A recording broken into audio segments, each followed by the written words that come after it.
বিস্ফোরক সব ইনিংস খেলে গত আসরেই নিজেদের আলাদাভাবে পরিচয় দিয়েছিলেন ট্রাভিড হেড ও অভিষেক শর্মা। সানরাইজার্স হায়দ্রাবাদের এই দুই ওপেনার গতবার যেখানে শেষ করেছিলেন এবার ঠিক সেখান থেকেই যেন শুরু করলেন। আসলে নিজেদের প্রথম ম্যাচে ঝড় তুলেছেন তারা। তাদের গড়ে দেওয়া শক্ত ভিতে দাঁড়িয়ে সেঞ্চুরি করছেন ঈশান কিষান। হায়দ্রাবাদের টসে হেরে আগে ব্যাট করতে নেমে নির্ধারিত 20 ওভারে 6 উইকেট হারিয়ে 286 রান সংগ্রহ করেছেন স্বাগতিকরা। দলের হয়ে সর্বোচ্চ অপরাজিত 106 রান করেছেন ঈশান কিষান। এছাড়া 50 পেয়েছেন ট্রাভিড হেড। ইনিংসের শুরুতেই বোলারদের ওপর চড়াও হন হেড ও অভিষেক। দুজনে আক্রমণাত্মক ব্যাটিং। চতুর্থ ওভারেই দলীয় 50 স্পর্শ করে দল। 11 বলে 24 রান করে অভিষেক শর্মা ফিরলেও 50 পেয়েছেন আরেক ওপেনার হেড। মাত্র 21 বলে এই মাইলফলক ছুঁয়েছেন তিনি। তার এমন ব্যাটিং এ পাওয়ার প্লেতে 1 উইকেট হারিয়ে 96 রান তোলে দল। 50-র পর অবশ্য বেশি দূর এগোতে পারেনি হেড। তার ব্যাট থেকে 31 বলে এসেছে 67 রান। হেডের বিদায়ের পর নীতিশ কুমার রেড্ডিকে সঙ্গে নিয়ে ঝড় তোলেন ঈশান কিষান। তৃতীয় উইকেটে ঝুঁটিতে তারা যোগ করেন 72 রান। 15 বলে 30 করে ফেলেন নীতিশ।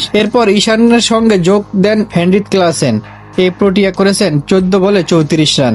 ক্লাসেনের রেড্ডির ইনিংস বড় করতে না পারলেও সেঞ্চুরি করেছেন ঈশান কিষান। 45 বল খেলে 3 অঙ্কের স্পর্শ করেন এই টপ অর্ডার ব্যাটার। শেষ পর্যন্ত 47 বলে অপরাজিত 106 রান করেন তিনি। তাতে আইপিএল ইতিহাসে দ্বিতীয় সর্বোচ্চ রানের সংগ্রহ পেয়েছে হায়দ্রাবাদ।